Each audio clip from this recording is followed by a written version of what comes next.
여러분 모두 안녕하신가요? 저는 서울에 살고 있는 평범한 여자인데요. 제 이야기도 혹시 사연으로 소개가 될까 싶어서 신청에 한번 나서보게 되었습니다. 저는 결혼을 봄에 했습니다. 4월 중순, 당시에는 아침 저녁으로 적당히 쌀쌀하고 낮에는 포근한 햇살이 가득해서 야외 활동을 하기 유독 좋았던 것으로 기억이 되네요. 남편은 많이 바쁜 사람이었어요. 무역업에 종사하고 있던 사람으로서 주로 국내와 해외의 거래를 살펴주고 다리를 놓아주는 그런 일을 하고 있었죠. 먼 나라 같으면 시차도 상장하잖아요. 때로는 외국 쪽의 시간과 편의에 맞춰서 일을 진행해야 할 때도 많았어요. 그래서 남편은 한마디로 24시간 바쁠 수밖에 없는 입장이었습니다. 가끔은 새벽에도 메일을 쓰고 이런저런 서류를 체크하던 모습을 제가 볼 수 있었네요. 이런 소개만 들어도 왠지 저희 남편 굉장히 전문적인 사람 같고 배울 만큼 배웠을 것 같지 않나요? 그런 느낌이 드셨다면 제대로 맞히신 겁니다. 제 남편은 학창시절 유학을 다녀왔던 사람이에요. 약 6년 정도 해외에서 학교를 다녔고요. 외국어도 상당히 유창합니다. 특히 비즈니스 용어를 외국어로 구사를 잘하기 때문에 무역 같은 전문적인 업무도 맡아서 진행할 수 있었죠. 학창 시절에 6여 년을 외국에서 살았다 해도 무조건 외국어를 유창하게 잘하고 외국 생활을 많이 이해하고 이런 건 아니에요. 사람마다 개인차가 있겠으나 6년이 대단한 기간도 아니니까요. 그런데 제 남편은 원체 타고난 기질이 그런 쪽과 맞았나 보더라고요. 사고방식이 약간 외국 스타일이라고 해야 하나요? 우리나라 사람들 정서와는 살짝 다른 그런 게 처음 만났을 때부터 느껴졌답니다. 좋은 말로 해서 매너가 있고 깔끔했고요. 나쁜 말로 하자면 사람이 정남이가 좀 없어 보이고 개인주의적인 면모가 엿보였었죠. 남편이 이성적이라면 저는 감성적이라고 할 수 있겠습니다. 저는 남편을 카페에서 일하다가 처음 만났어요. 당시에 저는 카페에서 정직원으로 근무를 하던 중이었고 남편은 커피를 사러 온 손님이었답니다. 몇 번 직원과 손님으로 마주치는 동안 호감이 갔던 것 같아요. 마음이 통했다는 것을 확인한 뒤에 따로 만남을 시작했었고요. 남편과 결혼을 하기로 했던 건 제가 일반 정직원에서 책임자인 매니저가 되었던 시기였죠. 카페에 매니저가 되어서 일을 하고 있을 때 남편과 결혼하기로 했었어요. 그러자마자 시댁의 반대에 직면했답니다. 여기서 윤미진이 누구예요? 윤미진이라는 사람이 여기서 대체 누구냐니까? 놀랍게도 제가 일하던 카페 매장에 들이닥쳤던 인물이 바로 시어머니셨어요. 당시에는 남편을 통해 사진으로나 몇 번 배웠던 게 전부였던 존재였고요. 하지만 실제로 뵙게 된 게 처음이라고 할지언정 못 알아볼 수는 없었어요. 제가 기억력이 너무 뛰어나서 시어머니의 사진들 속 얼굴을 단박에 떠올려냈던 건 아니었고요. 시어머니께서 혼자가 아니셨기 때문에 그랬습니다. 작은 시누이를 옆에 대동하신 채였어요. 혼자도 아니고 둘이 등장하니까 단숨에 남편과 연관이 되어서 연상이 되더군요. 한 가족 아니랄까봐 묘하게 얼굴들에 닮은 기운들이 있었습니다. 오호라, 여기 없나 보죠? 유미진이 보려면 내가 어떻게 해야 될까? 아니요, 여기 있습니다. 제가 윤미진입니다만 무슨 일이시죠? 그쪽이 윤미진이라고? 네, 맞습니다. 실례지만 무슨 일 때문에 그러시는지. 저는 시어머니의 정체를 간파한 뒤였으나 바로 아는 척을 하기에는 민망했기 때문에 모르는 척 잡아떼는 전략을 택했습니다. 그러자마자 시어머니께서 양손을 허리에 얹으시며 크게 코웃음을 치셨어요. 참나, 내가 기가 막혀서. 이거 봐, 고작 이런 곳에서 저런 웃기지도 않은 모자에 앞치마까지 하고 허접한 일이나 하고 있었던 게 진짜였어? 그래 놓고서는 감히 누구 아들을 넘본 거래? 가당치도 않네. 네, 무슨 말씀이세요? 혹시 성윤 오빠의 어머님 되시나요? 그래! 내가 박성윤이 엄마 되는 사람인데 하도 어이가 없어서 여기 찾아온 거예요. 아니, 그쪽이 정말 우리 성윤이가 결혼하겠다는 아가씨가 맞아요? 시어머니께서는 제가 차마 이런 상황에서 네라고 대답을 못할 거라고 여기셨는지 아주 의기양양한 표정으로 저를 깔보며 말씀을 하셨어요. 그러나 저는 각종 진상 손님들을 매일같이 상대하며 단련이 된 서비스업 종사자였죠. 겨우 그런 기세로는 저를 물러나게 할 수 없었습니다. 아, 안녕하세요, 어머님. 네, 맞아요. 제가 성윤 오빠랑 결혼하기로 한 사람이에요. 윤미진이라고 합니다. 이렇게 인사드리게 됐네요. 먼저 찾아뵀어야 되는데 그러지 못해서 죄송해요. 제가 해사한 서비스용 미소를 지으며 답변해 들었고, 다른 손님들에게 방해가 되니까 자리를 옮기는 것이 좋겠다고 정중하게 안내를 해드리니, 시어머니 얼굴이 그때 완전히 썩어 들어가더라고요. 저를 망신을 주며 귀를 납작하게 눌러놓고 겁을 줘서 떨쳐낼 그럴 작정이셨기에 당장이라도 난장판으로 굴고 싶으셨던 게 본심이었으나 제 안내를 따르지 않으면 당신만 무식하고 천박한 사람으로 몰릴 분위기였으니까요. 그도 그럴 것이 한가한 시간대라서 몇 없던 매장 안에 손님들이 이쪽을 힐끗거리며 특히나 시어머니와 작은 시누이 쪽에게 의문스러운 눈빛을 던지고 있었던 겁니다. 결국 제 안내를 따라 바깥 테라스 공간으로 이동하신 시어머니께서는 다짜고짜 본심을 또 꺼내드셨어요. 근데 누구더러 어머님이래? 누가 어머님이에요? 아, 그렇게 부르면 안 될까요? 그럼 어떻게 어머님을 불러야 좋을까요? 어머님이라고 부르지 말라니까! 절대 그쪽한테 어머님 소리 들을 일 없게 할 생각이니까 그런 줄 알고. 네, 알아들었습니다, 손님. 지금 뭐라고 그런 거야? 내가 잘못 들었나? 손님이라고 불려드렸습니다만 혹시 뭔가 잘못됐나요, 손님? 제가 눈을 순진한 모양새로 뜨며 조심스레 반문을 하자 시어머니께서는 당장이라도 뒷목을 잡고 싶으시단 기색이 되었고 작은 시누이가 한 발짝 앞으로 나섰습니다. 짐작은 했지만 역시나 보통 얘기가 아니구나. 싸가지 없는 것 좀 보라지. 누구 앞에서 지금 그렇게 당돌하게 구는 거야? 싸가지가 없다니 저 말씀이세요? 그럼 누구 말씀이겠어요? 저기요, 귀 파고 잘 들으세요. 내 동생은 그쪽 같은 어중이 떠중이 수준의 여자랑 결혼할 인재가 아니거든요? 어디서 못 배워먹고 서비스직이나 전전하는 주제에 간 크게 내 동생한테 수작질이야. 말씀을 너무 이상하게 하시네요. 못 배워먹었다는 기준은 뭔가요? 그리고 우리나라는 자영업의 나라라고 봐도 될 정도인데 그러면 그 많은 사람들 전부 수준 낮게 사는 건가요? 매장 바로 건너편에 있는 식당 사장님은 장사가 너무 잘 돼서 건물을 2채나 가지고 계시는데요. 저희 매장에서 같이 일하는 저보다 1살 어린 직원은 서비스직 일을 꾸준히 한 걸로 돈 잘 모아서 지난달에 작게 집 하나 장만했어요. 제가 속으로는 열불이 터졌으나 겉으로는 차분하고 침착하게 목소리를 냈어요. 그랬더니 작은 시누이의 눈이 앞으로 튀어나올 듯 커졌습니다. 꽤나 열받은 모양새였고요. 어머나, 이런 미친, 맹랑하게 말 받아치고 또박또박 말대꾸하는 것 좀 봐. 기가 왜 이렇게 강한 거야?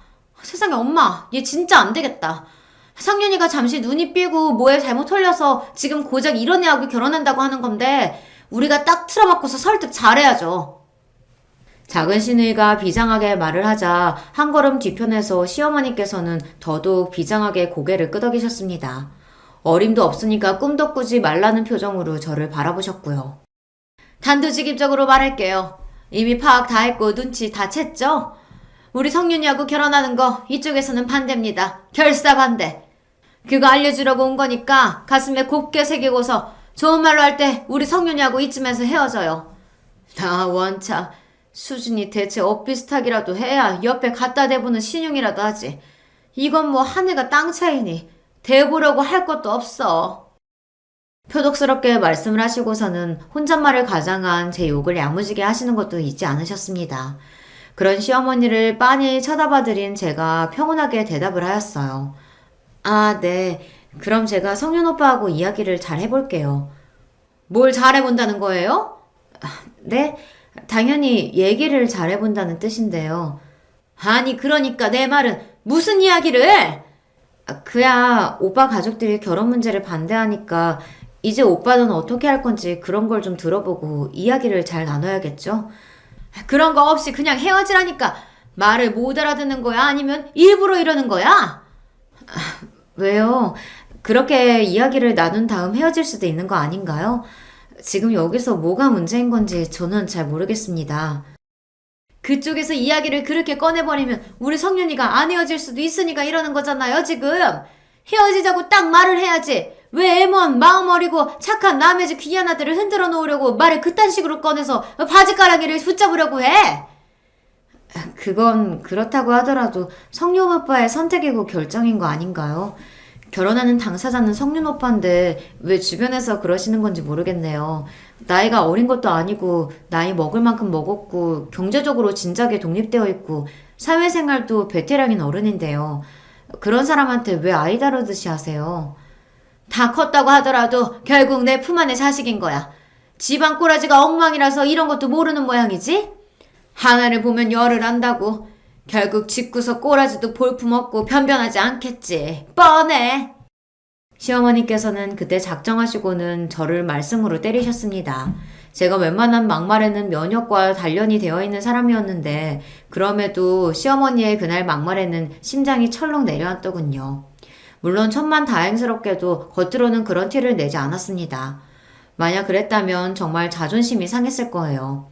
저는 애써 태어난 척하며 아무렇지 않은 모습을 꾸며냈고 시어머니와 작은 시누이는 마지막까지 저에게 눈을 흘기면서 제발 주제 파악하고 떨어져 나가라는 악담을 남겼더랬죠. 두 사람이 떠나고 난 뒤에야 저는 직원용 공간으로 들어가서 멍하니 방금 있었던 일을 되짚어보며 정신을 다스렸습니다. 제가 만나온 남자와는 너무나도 다른 그의 모친과 누나, 그동안 이야기를 몇 번 들어오긴 했었어요. 사귀는 동안에도 남편이 자기 가족들과는 자기가 전혀 안 맞는다고 말을 하며 그때마다 고개를 절레절레 흔들었었거든요.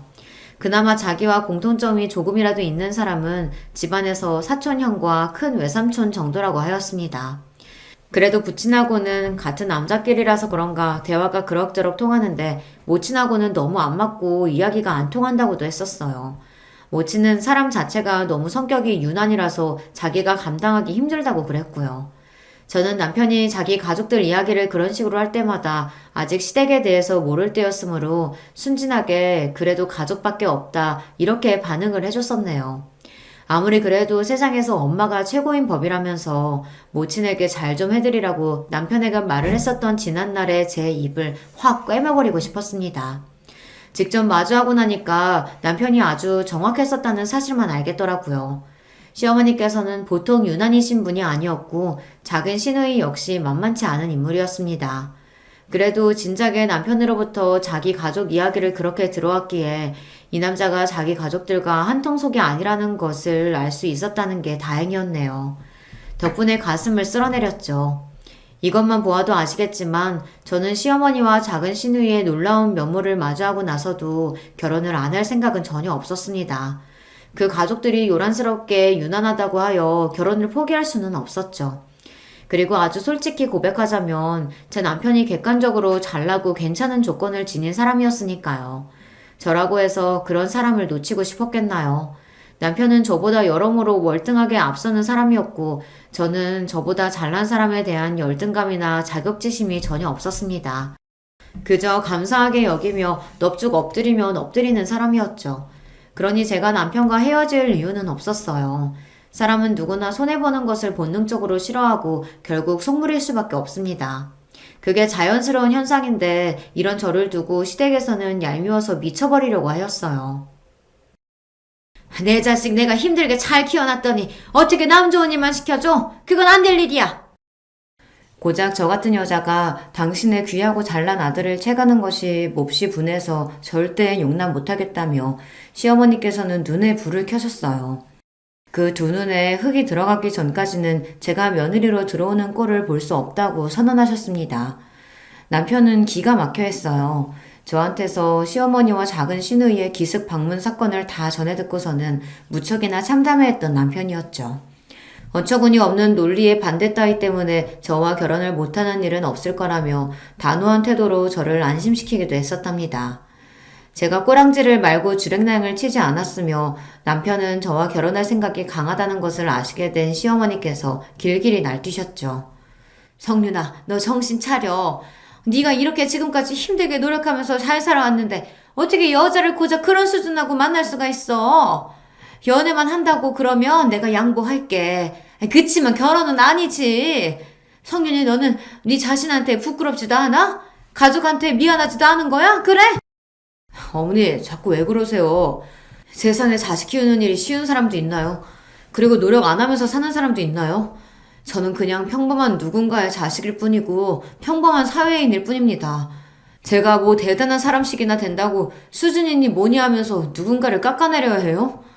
그렇게 따지면 미진이도 대단한 사람이에요. 아니, 저보다 더 대단하죠.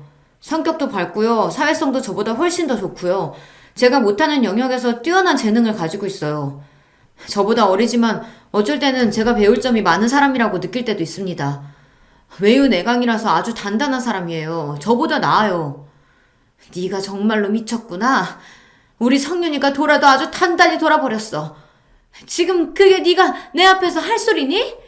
여자 하나 잘못 만나서 네가 완전히 불효자가 되어버렸구나. 뭘 또 그렇게까지 말씀하고 그러세요.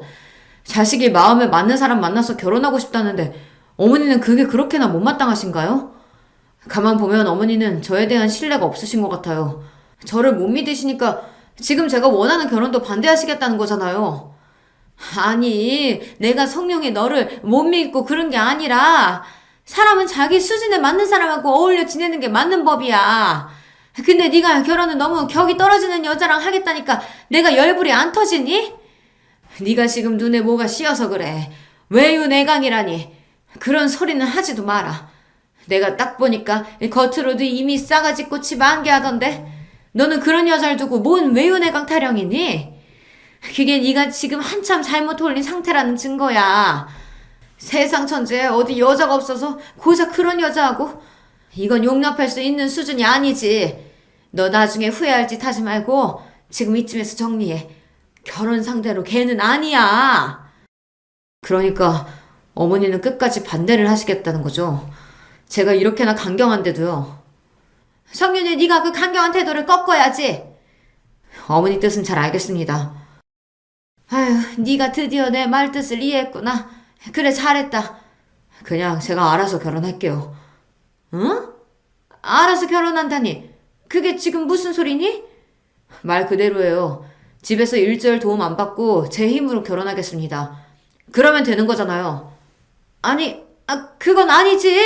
되기는 뭐가 돼? 성윤이 너 가족들 실망시키고 가슴을 대못 받고 그러면서 결혼할 수 있어? 너 그렇게나 그 싸가지 없는 애가 좋았던 거니? 죽어도 꼭 걔랑 결혼을 해야겠어? 다른 여자라고 해도 어차피 어머님 마음에 안 들면 땡 아닌가요? 저는 어머니가 그렇게나 원하시고 대단한 잘난 조건 맞춰서 여자 만날 마음도 그럴 자신도 없어요. 그러니 다른 여자를 만나도 또 이런 상황에 놓이지 않을 거라는 보장이 없는 것 같아요. 그럴 바에는 제가 제 힘으로 알아서 조용히 결혼하겠습니다. 암만 해도 이러는 게 정답이에요. 눈에 불을 켜시고 저를 반대하셨던 시어머니를 향해 남편은 엄청난 한수를 날려버렸고요. 그건 말로 홈런이라고 할 수 있었습니다. 남편이 그렇게 나오자 시어머니 입장에서는 말문이 완벽하게 막혀버릴 수밖에 없었거든요. 그 상황에서 무슨 말이 더 나올 수 있었겠어요. 게다가 남편이 자기가 하는 일이 지금부터 앞으로 3년 정도는 무조건 미치게 바쁠 수밖에 없는데 빨리 결혼 문제를 해결하고 끝내버리고 싶은 마음이 간곡하다고 하니까 시어머니로서는 더욱 꿀먹은 벙어리가 되실 수밖에 없었습니다. 아들은 인생 설계까지 차곡차곡 쌓아놓은 채로 얼른 결혼 문제를 치워버리고 싶은 건데 어미된 입장으로서 당신 쓸데없는 억지를 계속 부린 것처럼 여겨지셨겠죠. 혼자 힘으로 알아서 결혼을 해버리겠다는 당신의 아들이었고 이러나 저러나 결혼을 해버릴 거라면 차라리 허락해주는 모양새를 내는 편이 훨씬 낫다는 것을 시어머니께서는 금세 깨달으셨습니다. 그래서 마지못해 저희 부부의 결혼을 허락해 주셨어요. 한 발짝 뒤로 물러나 계셨던 시아버지 역시도 그때부터는 흔쾌히 허락의 의사를 드러내셨고요. 시누이들은 별말 하지 않음으로써 동조의 뜻을 나타냈습니다. 물론 표면적으로 가만히 있었다는 뜻이니 정말로 말을 한마디도 안 했다는 것은 아닙니다. 세상에, 그래서 결국은 결혼을 하겠다는 거네? 웬일이니? 우리 집안 수준 떨어진다. 너는 처음에 안 말리고 뭐했어? 네가 그때 잘했으면 됐을 일이잖아. 언니, 나도 이렇게 될 줄 몰랐어. 설마 결혼하겠다고 계속 물어붙일 줄은 몰랐단 말이야. 그딴 게 우리 올케가 되다니 이게 말이 돼? 벌써부터 짜증나. 시누이들은 명백히 저를 마음에 안 들어 했거든요. 두 사람이 저를 겨냥해서 그렇게 툴툴대는 소리를 제가 한두 번 들은 것은 아니었으나 그럴 때마다 그냥 못 들은 척 모르는 척을 해버렸네요. 그게 최고로 편했기 때문입니다. 제가 남편이랑 결혼한다고 했을 때 사실 저희 집안에서는 너무 좋아했고 거의 잔치 분위기였어요. 양가 반응이 너무 달라서 민망하지만 그게 사실인 걸 어쩌나요. 저는 20살 때부터 혼자 자취를 해온 입장이었고 부모님은 멀리 지방 동네에 살고 계셨습니다. 고향이 그쪽인 건 아니고요. 제가 12살 때 친정아빠의 일자리 때문에 지방에 내려가서 살게 되었던 거예요. 저는 고등학교를 졸업하고 나서 대학을 다니기 위해 홀로 상경하여 지내기 시작했던 게 계속해서 자취생활로 이어졌고요. 저희 친정 부모님은 그 지방에서 24평 아파트에 살고 계셨습니다. 그리고 제가 3살 위에 친정언니가 있는데요. 친정집에서 차로 15분 정도 걸리는 거리에서 살았습니다. 친정언니는 이미 결혼해서 조카를 키우고 있었고요. 그 지역의 전문대를 졸업한 친정언니는 20대 중반의 나이에 4살 연상의 형부와 결혼을 했습니다. 지방이라고 해서 전부 그런 건 아닌데 희한하게 그 동네가 결혼들을 일찍 하는 편이었거든요. 그래서 친정언니도 별 생각 없이 일찍 시집을 가버리더라고요. 형부는 그 지역 토박이고요. 길을 새로 조성해서 깔끔한 동네의 신축 빌라에 친정 언니네가 살았습니다. 제가 서울에서 대학을 나오고 어영부영 자리를 잡는가 싶더니 그게 잘 안 되는 것처럼 보였던 와중에 좋은 남자를 만나서 집안 멀쩡한 곳에 시집간다고 하니까 친정 식구들은 무척이나 좋아했죠. 저보고 성공했다고 하였습니다. 진작에 제가 야무지고 명랑하고 현명해서 자기 밥그릇 알아서 잘 챙기고 알아서 앞길을 잘 꾸려갈 줄 알았다면서 친정 식구들은 하나같이 목소리를 높였는데요. 저는 민망해 죽는 줄 알았어요. 시댁과는 전혀 다른 의미에서 호들갑을 떨어대는 친정 식구들이 고맙기도 하면서 저도 모르게 고개가 민망함으로 숙여지더라고요. 시댁에서 외치는 수준 차이라는 표현이 내심 제가 마음에 걸리고 있었나 봅니다. 친정에서 무조건 제 결혼에 환호를 하고 있었으니 시어머니의 말 맞다나 어느 쪽이 손해이고 어느 쪽이 이득인지 극명해 보여서요. 사실 결혼 가지고 득실을 따지는 것 자체가 우스운 행위였지만 사람 마음이라는 게 어쩔 수 없이 계산기 한 번은 두드려보게 되니까요. 시댁에서 저를 향해 못마땅한 태도로 일을 가는 것이 이해는 갔습니다. 시부모님께서는 32평짜리 아파트에 살고 계셨는데요. 친정 부모님은 지방 동네인 한편 시부모님께서는 서울 아파트라는 것이 큰 차이점이었어요. 하나부터 열까지 우리가 손해인 결혼을 시켜야 하다니. 아이고, 내 팔자야. 시어머니께서는 계산기를 두드려 보신 끝에 분통을 터뜨리셨습니다. 그러실만 했다고 여기며 덧붙여보자면 시누이들이 둘 다 시집들을 잘 갔습니다. 큰 시누이 본인부터 명문대를 나온 재원이었고요. 큰 실매부는 대기업에 다니는 인물이었으며 그 집안도 잘 살았습니다. 큰 시누이는 멀쩡히 잘 다니던 회사를 출산과 육아 문제로 퇴사하였으나 별로 미련도 남지 않았다고 하는 게 자기 시댁부터가 빵빵해서 그런 것 같더라고요. 작은 시누이는 자기 언니와는 다르게 공부 머리가 좀 부족했던 것 같아요. 그냥 평범한 4년대 대학교를 나왔는데 특이사항으로는 성적이 좋지 않았다는 것입니다. 그래서 대학 간판뿐만 아니라 성적을 보는 어느 정도 괜찮은 기업들에는 고개를 들이밀어 볼 수가 없었죠. 그런 성적으로는 마이너스 역효과였으니까요. 성적까지는 안 보는 고만고만한 회사에 들어갔는데요. 작은 시누이가 자기 언니보다 뛰어난 점이 있다면 그건 외모였습니다. 예쁘장하거든요. 옛날에는 더 예뻤다고 하길래 제가 언제 한 번은 사진을 봤었는데 진짜 유년 시절에는 아역 배우를 해도 될 만큼 귀엽고 예쁘더라고요. 오히려 크고 나서 외모가 덜할 정도였는데 그래도 바탕은 어디 안 간다고 예쁘장한 외모였습니다. 이게 무슨 뜻이겠나요? 여자는 예쁜 외모를 타고나면 고시패스 삼관왕은 한 것과 동일하다는 표현이 괜히 있겠어요. 그까지 대학 간판이 부족하고 성적은 개판이었어도 집안 멀쩡하고 얼굴은 예쁘장하니까 인기가 굉장히 많았다고 하네요. 만나자고 덤벼드는 남자들이 많았기에 작은 시누이는 그 중에서 골라잡아 작은 시매부를 만났다고 합니다. 작은 시매부는 자기 사업체를 2개 운영 중인 사람이었고요. 그 집안 역시도 주로 사업을 해왔으며 돈 걱정은 안 해봤다고 하더라고요. 시어머니의 입장에서는 당신의 딸들이 그 정도의 결혼을 해냈는데 딸들보다 잘난 게 틀림없는 아들이 훨씬 더 멋지게 결혼을 할 거라고 믿어오셨던 거예요. 시누이들도 내심 잘나고 콧대 높고 집안 빵빵한 올케가 생길 거라고 생각을 해왔었고요. 그런데 결과는 바로 저였죠. 저는 작은 시누이와 비슷한 수준의 대학을 나왔고요. 취업은 금방 했었는데 사무직이 적성에 안 맞았습니다. 적성에 맞아서 행복하게 일을 다니는 사람들이 세상에 얼마나 되겠나 싶어서 참고 일을 다녔다가 스트레스가 도져서 위건년으로 쓰러진 적도 있었어요. 그때 깨달았죠. 건강 잃고 후회해봤자 그때는 이미 다 끝났을 거라고요. 남이 나의 인생을 살아주는 것도 아닌데 눈치만 보느라 참고 살다 인생을 망칠 것 같아 과감히 퇴사를 해버렸습니다. 27살 추석, 바로 그 다음 주부터 서비스직 일에 첫 출근을 했었네요. 진상들은 끝도 없었고 인간 군상의 온갖 추악한 면에 경악하는 나날이었어요. 하지만 희한하게 사무직보다 적성에 맞았습니다. 아무리 힘이 들어도 이상하게 보람차다, 할만하다 이런 마음이 들더라고요. 요즘은 좀 세태가 다른데 그때까지만 해도 서비스직에서 일을 한다고 하면 정식 취업으로 앉혀주는 분위기가 좀 있었습니다. 그런 일을 한다고 어디 가서 이야기를 하면 꼭 한 번씩 그래서 취업은 언제 할 거야? 이런 질문이 날아왔었죠. 저는 그게 정식 취업을 해서 일을 하고 있는 거였는데도 말입니다. 인식 수준이 그랬었네요. 하지만 비록 인식이 그럴지언정 계속 움직이며 일을 해야 할지언정 저는 스스로 만족해서 계속 그 일을 이어갔던 것이고요.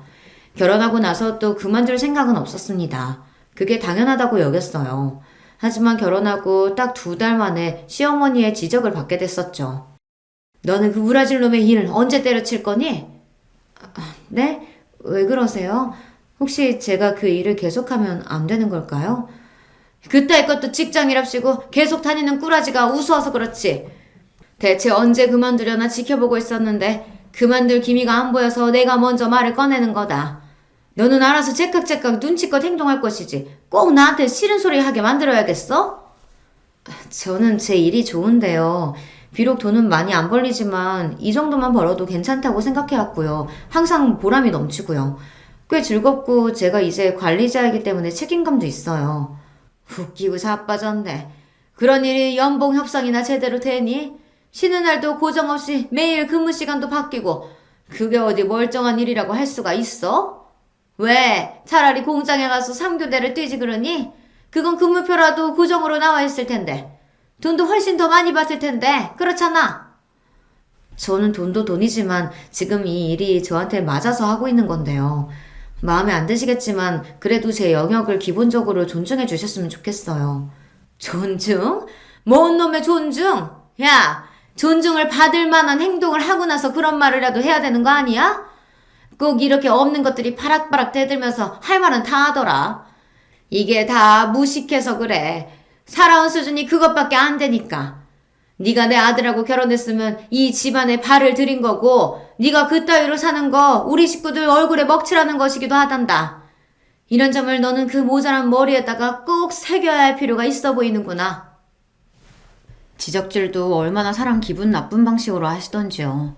제 눈과 귀에는 시어머니야말로 수준이 안 좋은 것처럼 느껴졌는데 어디까지나 제가 의리라는 것을 자각은 하고 있었기에 꾹 참으면서도 어색하게 웃어나 드렸습니다. 최대한 순하게 말입니다.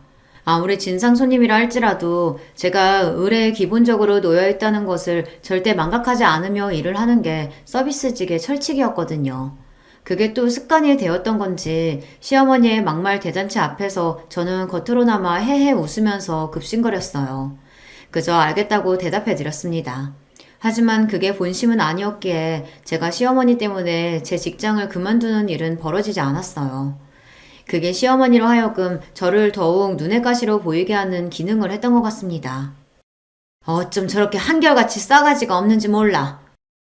제가 아무리 순하게 실실 웃어드리고 말대꾸를 하지 않아도 저에 대한 평가는 언제나 싸가지가 없다는 것이었습니다. 무조건적으로 제가 당신에게 복종을 하고 따라야 하는데 그게 아니라 앞에서는 알겠다고 하고 뒤에서는 아무런 변화가 없는 게 아주 괘씸하다고 하셨습니다. 저로서는 정말 난감했죠. 제 딴에는 잘해보겠다고 시어머니께 잘하고 있었거든요. 저라고 해서 안부전화 같은 걸 드리고 싶었겠어요. 문자를 하고 싶었던 적은 없었으나 며느리로서 뭔가 도리를 다 해야 할 것 같아 때마다 그렇게 했을 뿐입니다. 또한 시어머니께서 그런 건 당연히 해야 한다 이렇게 보고 계셨기 때문에 제가 감히 거스를 생각은 못했죠. 결혼하고 나서 남편이 무척 일이 바빠졌어요. 스스로 예상했던 것만큼 그 시기가 정말 정신없이 바쁘게 일하며 입지를 탄탄하게 다져나갈 때였거든요. 그런 남편한테 제가 시어머니 때문에 속상하다고 미주알 고주알 떠들고 싶지는 않았습니다. 남편은 무대뽀로 밀어붙여서 저와의 결혼 허락을 시댁에서 받아낸 것으로 자기 역할을 다한 셈이었고, 그것만으로도 솔직히 저는 고맙다고 생각 중이었거든요. 그렇다고 해서 친정에다가 제 이야기를 있는 그대로 떠들어대기엔 민망했죠. 제가 끝내주게 결혼을 잘했다면서 좋아했던 친정 식구들이 내심 제가 혹시나 시댁 식구들로부터 따돌림을 당하고 괴롭힘을 당하는 일은 없을까 하여 걱정하고 있다는 것을 제가 알고 있었기 때문입니다. 그런 걸 뻔히 알고 있었는데 굳이 그 먼 곳에서 저를 걱정하며 친정 식구들이 발을 동동 구르게 만들고 싶지는 않았어요. 그래서 아주 잘 사는 척 했습니다. 아무런 문제 하나 없이 시댁 식구들과도 잘 지내고 바쁜 남편을 내조 잘하고 제 일도 잘 다니는 그런 결혼 생활을 하고 있는 것처럼 굴었어요. 현실은 시댁 때문에 머리를 싸매는 나날이었지만 말입니다. 저도 시댁을 무시하고 싶었어요. 그게 가능하다면 제 몸 하나만 잘 챙기면서 그렇게 편한 결혼 생활을 하고 싶었는데 현실은 그렇지가 못했습니다. 우리나라는 배우자와 결혼을 하면 그 배우자의 가족들끼리 어쩔 수 없이 함께 딸려올 수밖에 없다는 걸 제가 제대로 체감했었네요. 시어머니의 간섭과 잔소리를 막을 명분이 마땅하지 않았어요. 시누이들이 여자들끼리 친목을 쌓을 필요가 있지 않겠냐며 시댁으로 오라고 하면 한숨을 내쉬면서도 터덜터덜 걸음을 하지 않을 수 없었습니다. 분위기가 자연스레 그렇게 돌아가더라고요. 시댁에 모여서 같이 담소를 나누고 소일거리나 같이 하고 그러자고 해서 딱 가보면 막상 소일거리라는 것은 저만 했습니다. 예를 들어 마늘을 까놓은 일 같은 거 말이에요. 베란다에서 신문지 깔아놓고 매워서 오만 눈살을 찌푸리며 눈물을 훔쳐가며 마늘 깎는 소일거리를 하는 것은 저였고요. 담소를 나누는 것은 시누이들 뿐이었습니다. 본인들은 자기 부모님 댁이니까 편하겠죠. 편하니까 그렇게 모여서 노가리나 까는 것이었을 텐데 저는 가뜩이나 시댁이라 편하지 않은 입장이었건만 혼자 일까지 하려니까 서럽고 비참했습니다. 솔직히 제가 성격상 그런 걸 가만히 참고 있는 인물은 아니었습니다. 하지만 일부러 참았던 것이에요. 그런 말도 안 되는 상황을 견뎠던 것은 비록 정도의 차이는 있겠으나 어딜 가나 처음부터 쉬운 일은 없고 텃세라는 것은 존재할 수밖에 없다고 생각하고 있었거든요.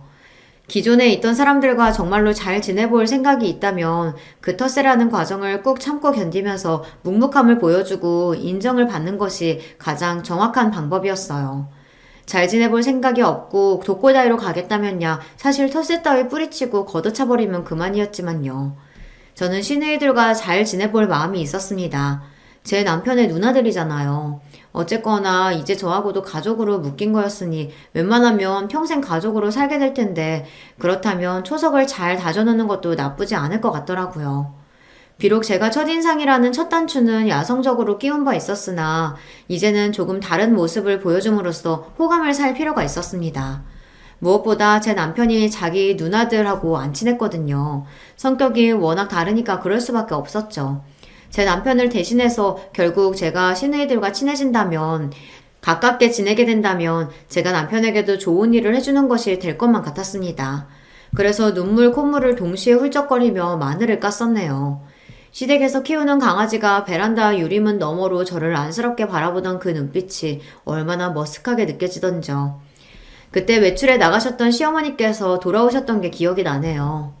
어머나 우리 뽀삐 어디에 있나 했더니 거기 있었어요? 베란다에 마늘이 많네. 어머 무셔라. 어우 매워라. 우리 뽀삐는 가까이 가면 애치 재채기 나와서 안 돼요. 이리로 엄마한테 와요. 아이고 우리 뽀삐 우리 기특한 내 새끼. 귀가를 하신 시어머니께서는 훤히 보이는 통 유리문 너머로 제가 마늘을 까고 있는 게 보이자 당황하면서도 강아지부터 챙기셨습니다. 베란다 문도 두꺼운데 그 닫힌 문 가까이 와봤자 강아지의 눈이 매우면 뭐 얼마나 맵겠나요. 그런데도 우쭈쭈 하시며 강아지는 챙기셨고 저는 본체만 채하셨어요. 부엌에서 하하호호 담수를 나누고 있던 시누이들에게도 강아지를 안고 향하시더니 마늘 저거 뭐냐 이렇게 물으셨고요. 그러자 시누이들이 다듬을 마늘이 많길래 저한테 시켰다고 했어요. 시어머니께서는 그랬구나 하신 것이 전부였습니다. 당신의 딸들을 나무라든가 아니면 저를 칭찬하시든가 뭐 하나는 하셨어야 했던 것 같은데 씁쓸했네요. 혼자 열심히 일하고 뒷정리까지 하고 그러는 게 시댁에서 제 역할이었던 것 같아요. 제가 성질 꾹 참고 그러면서 지냈던 이유는 하나, 인정받고 싶어서였습니다. 저도 그들 중 하나로 섞이고 싶었거든요. 다시 말씀드리지만 시댁 식구들이 너무 좋아서 하나가 되고 싶었던 건 아니었고 멀리 미래를 내다보았을 때 장기적으로 그게 이득일 것 같아서 제 나름 노력을 했던 것 뿐이에요. 하도 제 직장을 우습게 보고 깔보니까 책 잡힐 거리 없게 하려고 만약 제가 근무하는 날에 시댁에 연락이 오면 내일이 휴무라 그때 가겠습니다 라든지 그런 식으로 확실하게 굴었습니다. 일 다니는 것 때문에 이것도 못하고 저것도 못한다는 그런 이미지를 주기는 싫었거든요.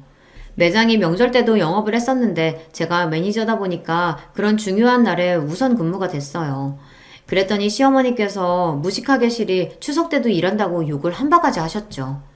천하게 살면 그런 거야. 이래서 사람이 윗물에서 놀아야 하는 건데. 아유, 수준 낮아. 고작 그따위 돈 받으려고 명절에도 일을 나가야 하는 거냐며 시어머니께서는 혀를 끌끌 차셨습니다. 사회 경력에도 도움이 일절 안 되는 거 아니냐며 시누이들은 피식 웃어댔었고요. 저는 참을 인자를 머리에 새기며 애써 참았었죠. 추석 때 일이 끝나는 대로 후다닥 시댁으로 가서 명절을 챙겼고요. 정말 웃긴 건 제 남편이 그해 추석에 출장에 가 있었거든요. 일 때문에 영국에 2주 정도 일정으로 갔었는데 추석이 껴있었어요. 그런데 남편한테는 아무 말도 안 하고 저한테만 추석에도 일하는 게 무식하다며 시댁에서 조롱을 했던 것입니다. 참 어이가 없을 따름입니다. 그러거나 말거나 일단 저는 씩씩하게 허드렛 일을 도맡아가면서 그렇게 명절을 났었고요. 진심은 통하는 법이고 노력은 배신을 안 하는 법이라고 하잖아요. 그런 일념으로 지내고 있던 어느 날이었습니다. 바야흐로 단풍철이었던 거예요. 너 혹시 다음 주 금요일에 쉬니? 여자들끼리 오붓하게 단풍놀이나 갈까 한다. 네, 저 금요일에 쉬어요. 단풍놀이요? 너무 좋네요. 그래? 마침 잘 됐구나. 딱이다. 근데 시댁에서 단풍놀이를 간다는 겁니다. 단풍 구경을 가려고 시누이들이 그날 자기 아이들도 떼어놓고 오겠다면서 미리 신이 난 기색들이었는데요. 저도 덩달아 들떴습니다. 얼마 전 추석 때 그 개고생을 하면서 눈칫밥을 얻어먹으며 서름을 당한 보람이 있다고 생각이 됐고요. 드디어 저의 지난 노력이 결실을 맺는구나 싶었더랬죠. 시댁에 모여서 같이 출발하는 일정이었고요. 시어머니, 시누이들과 단풍놀이를 간다고 남편에게도 자랑을 다 해놨었고 제가 오죽 들떴으면 친정 식구들한테도 전화를 돌려서 말했었네요. 당일이 되어 모자랑 바람막이, 잠바까지 새로 사서 갖춰입고 시댁에 도착했습니다. 시누이들은 이미 와 있었고 시어머니께서는 이제 막 준비를 마쳐가고 계셨어요. 형님들, 어머님, 저 왔어요. 곧 출발하면 되죠? 그래, 왔구나. 네가 이따가 뽀삐 점심밥 좀 챙겨주고 여차하면 간식통에서 개껌 하나 꺼내다가 그것도 주고 그렇게 하면서 있어. 우리는 이제 나가볼 테니까. 네? 뽀삐 점심밥이요? 저도 오늘 같이 가는 거 아니었나요? 단풍놀이 말이에요. 수준 안 맞게 시리 우리가 왜 너를 데리고 가니? 요새 뽀삐가 컨디션이 안 좋아서 혼자 둘 수가 없었는데 네가 우리 뽀삐 봐주면 딱이라서 부른 거야. 심장이 철렁 내려앉았고 얼굴이 뜨거워지기 시작했습니다. 저를 향해 키득거리는 시누이들의 모습까지 보니 머리가 어지럽더군요. 이건 완전히 사람 하나를 가지고 논 모양새였어요. 저를 바보로 만들었습니다. 이게 바로 시댁에서 그렇게나 운운해 대는 수준인가 싶어 기가 막혔습니다. 어머님, 이건 아니죠. 그동안 저는 최선을 다했는데 지난 7개월 동안 하루도 빠짐없이 최선을 다해서 노력한 결과가 이건가요? 그럼 빠짐없이 최선을 다해야지. 드문드문 다하는 최선도 있다니? 너 말을 되게 요상스레한다. 너의 싸가지가 바가지인 것을 우리가 처음부터 다 알고 있는데 아닌 척하면서 꼬리만 살랑살랑 흔든다고 해서 뭐가 해결될 줄 알았어? 우리를 바보로 알아? 하여간에 수준 낮아. 시어머니께서 혀를 끌끌 차며 집을 나가셨고 시누이들이 피식 웃으면서 그 뒤를 따랐습니다. 뽀삐를 잘 부탁한다면서 즐거운 목소리들을 내더라고요. 저는 거실 소파에 털썩 주저앉아 멍하니 지금의 상황과 그간 있었던 일들을 곱씹어 봤습니다. 결혼하고 나서 쭉 지금까지 제가 바보짓만 해온 것 같더라고요. 7개월간 저 혼자 똥개 훈련을 받은 것과 다름없었습니다. 저를 받아줄 마음도 없으면서 실컷 부려먹기나 부려먹고 농락해온 시댁 식구들이 원망스러웠고요. 가장 후회가 되는 것은 안 될 것에 매달려온 제 자신이었어요. 심호흡을 하며 정신을 차렸고 간만에 두 눈에 도끼를 띄었습니다.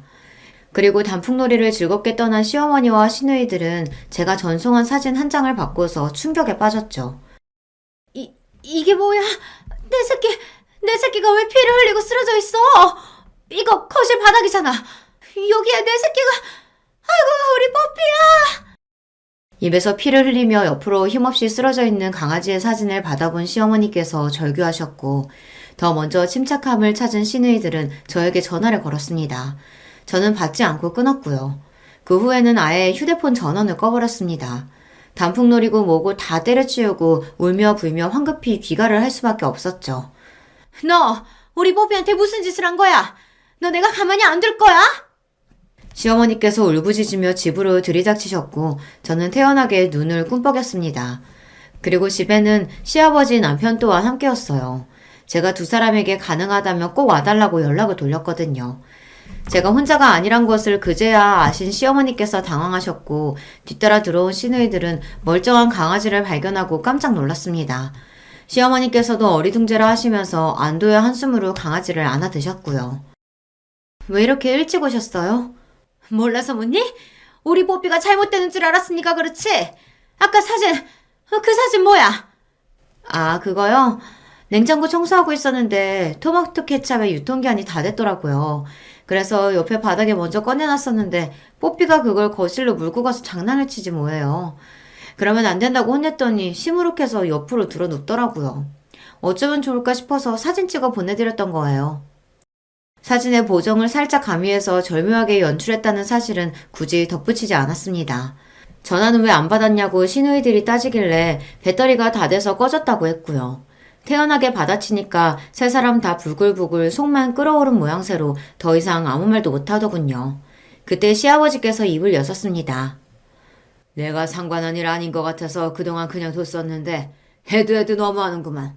당신 적당히 좀 해. 그리고 너희들도 마찬가지다.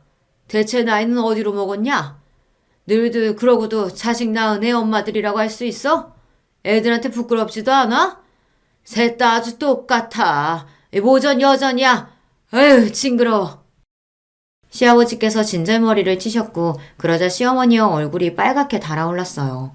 뭔가 오해가 있었다느니 제가 얄밉게 머리를 써서 지금 상황이 이상하게 꼬인다더니 그런 소리들을 늘어놓으셨지만 시아버지께서는 시끄럽다며 일축하셨습니다. 그리고 남편은 싸늘하게 식은 시선으로 세 사람을 바라보았죠. 앞으로 이 사람이 여기 오는 일은 없을 겁니다. 그렇게 아세요. 성윤아, 너 지금 잘못 오해하면 안 돼, 어? 무슨 오해요. 어머니, 제발 작작하세요. 앞으로는 그냥 어머니한테는 며느리 없다고 생각하시면서 사세요. 그 편이 낫겠네요. 그리고 누나들, 앞으로는 남동생 있다고 생각하지 마. 나도 나한테 누나들 없다고 생각하고 살 거니까.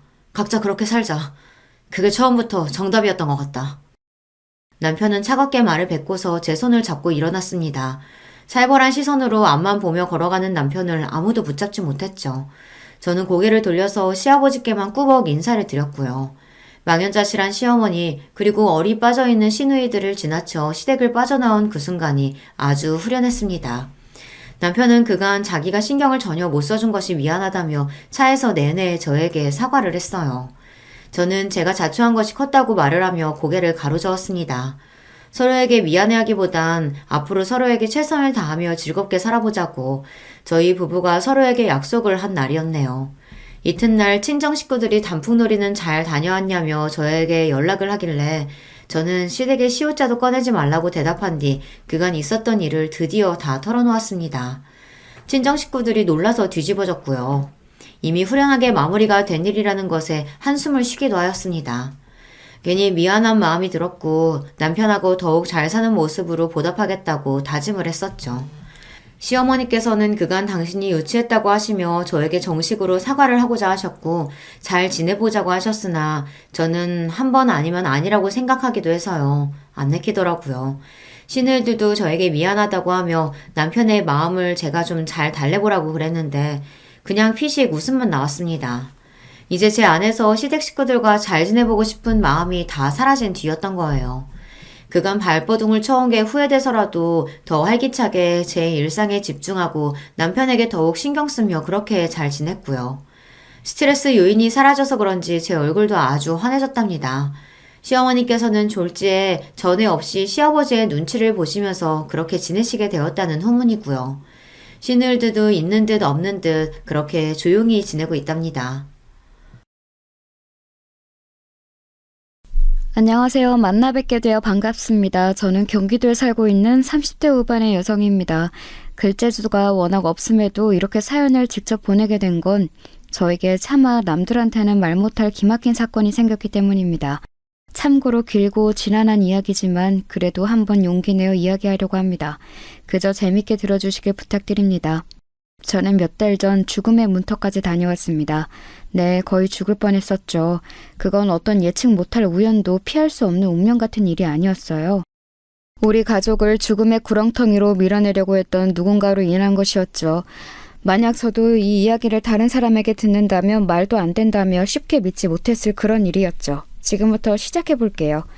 저는 자식 부자인 집에서 태어났습니다. 그 중에서 전 5형제 집안의 넷째로 자랐죠. 첫째, 둘째 오빠들과 셋째 언니, 저, 막내 남동생 이렇게 5명이요. 원래 타고난 상황 그대로였으면 그래도 입에 풀칠은 할 만한 집이었을 텐데 자식이 원체 많다 보니 형편이 늘 부족하고 궁핍했죠. 엄마는 자식들 뒷바라지 집안일 하느라 일을 구할 수 없었고 그러다 보니 아빠의 외벌이로만 살게 되었거든요. TV 수리 기사였던 아빠의 월급은 7 식구가 먹고 살기엔 늘 부족한 돈이었습니다. 그런 어려운 상황 속에서도 우리 가족은 늘 화목했어요. 돈이 있으면 행복하지만 행복하기 위해서 꼭 돈이 필요한 건 아니더라고요. 그보다 더 중요한 건 사랑이라는 걸 저는 일찌감치 가족들을 보며 깨우쳤습니다. 막내 동생을 제외한 나머지 형제들이 고등학교, 중학교에 올라간 때부터 우리는 적극적으로 부모님을 도왔어요.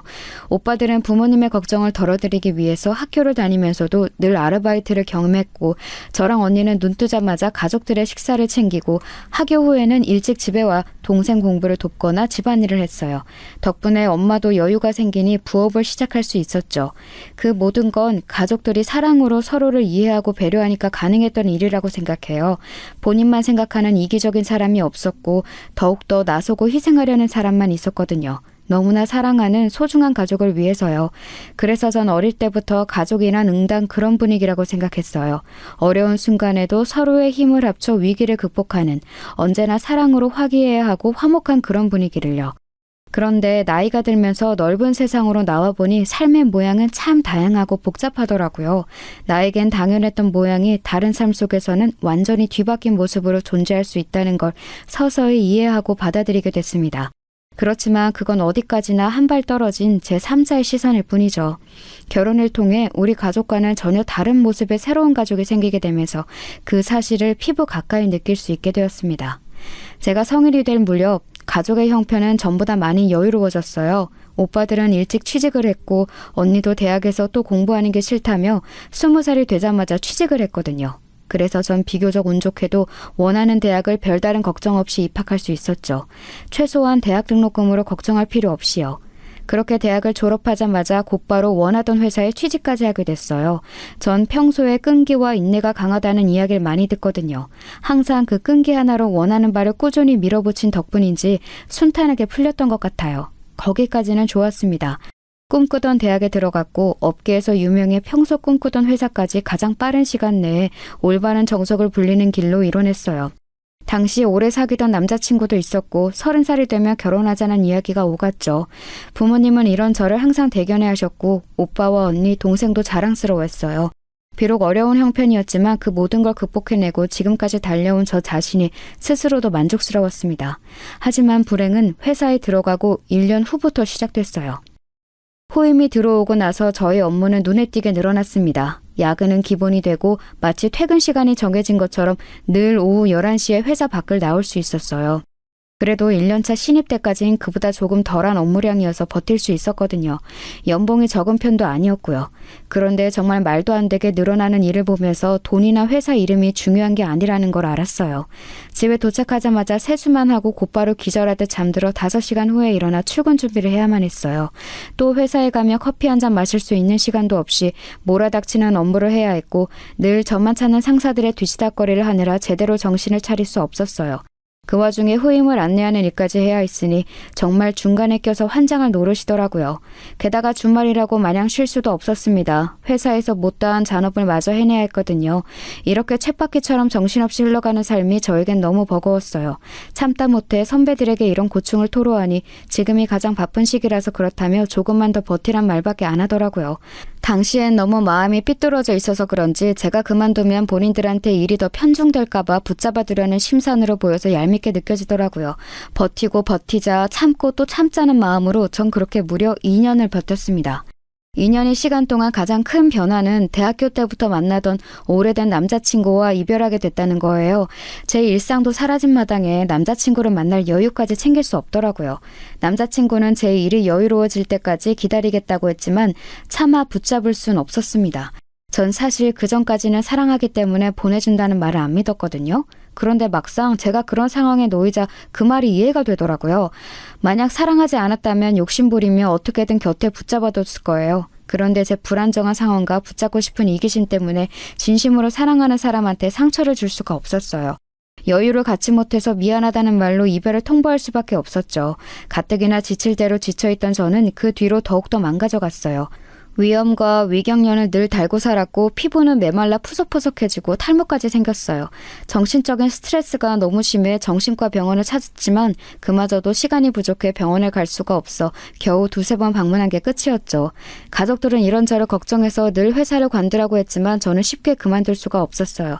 내가 이런 회사를 다시 들어갈 수 있을까? 업계가 크지 않은데 입소문이 나진 않을까? 가족들이 날 엄청 자랑스러워했는데 이렇게 일찍 포기해버리는 게 맞을까 하는 여러 생각들 때문에 괴로웠습니다. 하지만 이런 저의 고민을 정리해 준 건 다름 아닌 남동생이었습니다. 그날도 저는 똑같이 야근을 끝내고 집으로 돌아와 침대에 쓰러지듯 누웠거든요. 그런데 남동생이 제 방에 조심스럽게 들어와서 이렇게 말하더군요. 누나, 난 누나가 우리 중에 가장 참을성이 좋다고 생각해. 그건 분명 어딜 가서나 칭찬받고 치켜 세워질 장점일 거야. 그래서 누나가 지금까지 온 것도 대단한 것 같아. 참을 만큼 참았으면 더는 가만히 있지 않아도 돼. 그러니까 반격을 하든 박차고 나오든 뭐든 간에 누나는 누나가 원하는 대로 할 자격이 있어. 동생의 말에 저는 큰 위로를 얻으면서 동시에 용기를 얻었어요. 여태까지 버틴 것도 대단하고 그게 아까워서 앞으로의 시간을 허비할 필요는 없다는 걸 깨달은 저는 참지 않을 용기를 냈어요. 곧바로 다음날 회사로 가서 사직서를 냈죠. 직장 선배, 동료, 친한 친구들 모두가 말렸지만 가족들만은 제 선택을 응원해줬어요. 사직서를 낸다는데 박수를 받는 사람은 아마 흔치 않을 텐데 말이에요. 어쨌든 저는 그때부터 참지 않을 용기를 가지고 더 열심히 살아가기로 했습니다. 그 가르침은 제 미래의 수많은 선택들에게 큰 도움이 되었죠. 회사를 다니는 중에는 딱히 소비를 할 여유나 시간이 없던지라 전 꽤 많은 돈을 놓아둘 수 있었어요. 그 돈에 퇴직금과 부모님의 도움, 대출을 껴서 가게를 냈습니다. 어떤 가게인지는 정확히 말할 순 없지만 회사를 다니면서 제 생활을 누리고 싶다는 바람이 생겼는데 그에 딱 맞는 곳이었어요. 운영시간은 정해져 있었지만 제 일상에 따라서 유동적으로 바꿀 수 있었고 그럼에도 감사하게도 손님들이 꾸준히 찾아주셔서 지금까지 운영해오고 있어요. 예전 회사 다닐 때보다 벌이도 훨씬 좋고요. 사실 이제야 말은 이렇게 간단히 하지만 가게를 차린 후 2-3년까지는 상황이 그다지 좋지는 않았어요. 혼자 운영하는 것에 대한 부담도 컸고 자리 잡기 전까진 벌이도 그닥 좋지 않았거든요.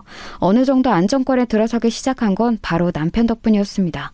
가게를 준비하던 중에 저는 지금의 남편을 만났습니다. 인테리어 회사에 다니고 있던 남편은 제 가게로 일을 나온 사람 중 한 명이었어요. 남편의 첫인상은 참 좋았습니다. 성실하고 과묵하지만 본인의 일에 집중하는 모습이 멋있는 그런 사람이었어요. 아마도 제가 먼저 호감을 가졌던 것 같네요. 회사를 그만둔 뒤 훨씬 대담해진 저는 몇 번의 일적인 만남 끝에 남편에게 먼저 다가가 호감을 표현했어요. 그쪽이 마음에 드는데 혹시 사적으로 만나볼 의향이 없냐고요. 사람이 워낙 진중하고 무거워 보여서 마음을 얻기가 생각보다 어려울 것 같았거든요. 그런데 예상과 달리 그 사람도 제 요청에 흔쾌히 좋다고 하더군요. 제가 묻지 않았으면 아마 본인이 물어봤을 거라고 하면서요. 마음이 통한 우리는 그렇게 만남을 시작하게 됐고 어느새 둘도 없는 연인이 되었습니다. 남편은 저랑 동갑으로 제가 생각했던 것처럼 자기 일에 열정을 가진 진실된 사람이었어요. 사실 만남을 시작할 때부터 저는 남편이 연애보단 결혼하기 좋은 남자라는 걸 단박에 알았어요. 일 말고는 딱히 별다른 취미도 없고 대화할 주제가 많지도 않고 그렇다고 대화를 이끄는 게 능숙한 편은 아니었거든요. 그럼에도 불구하고 이 사람과 결혼을 하면 나에게 무한한 신뢰를 주겠구나 싶은 확신이 있었어요. 이 사람만 믿고 함께 한다면 고생시키는 일은 없겠구나 싶은 그런 거 있잖아요. 제가 그동안 찾던 사람은 안정감과 확신을 주는 남편이 아닐까 싶었습니다. 가게를 차린 지 1년 반 만에 엄마가 병으로 6개월 만에 돌아가셨거든요. 그 일 때문에 가족들이 전부 다 많이 힘들어했어요. 서로가 서로를 위로하면서 어떻게든 삶의 의지를 다지고선 앞으로 나아갈 수밖에 없었죠. 그렇지만 또 반대로 서로가 서로에게 짐이 될까봐 가뜩이나 힘든 가족들한테 감정을 토로하는 게 미안해서 마음 한구석은 늘 위태로웠어요. 회사를 다닐 때도 느꼈지만 곁에서 의지할 수 있는 사람이 없다는 건 정말 힘든 거더라고요. 사실 그동안 저는 곁에 누군가 버티고 서주기를 바랐던 것 같아요. 제가 기댈 수 있게요. 그런데 남편이 저에겐 그런 사람이란 걸 깨달았죠. 엄마가 돌아가셨을 때도 장례식장에서 내내 자리를 지켜주고 일을 도와주었어요. 장례를 치르고 나서도 제 곁을 가만히 지켜주었고요. 그런 모습을 보면서 결혼을 확신했던 것 같습니다. 그 일 이후로 우리는 곧 결혼이라는 공동의 목표를 함께 세우게 되었고 미래를 약속하는 사이가 되었어요. 결혼을 완전히 확정하기 전에 남편은 사실 자신에겐 결혼을 미루고 싶은 이유가 있다고 했어요. 경제적으로도 둘 다 준비되어 있고 둘 다 30대 초반의 나이였기 때문에 딱히 그 이유가 뭔지 감이 안 잡히더라고요. 그런 저에게 남편은 지금이라도 선택권을 주고 싶다면서 처음부터 끝까지 자신의 상황을 상세히 말해주었습니다.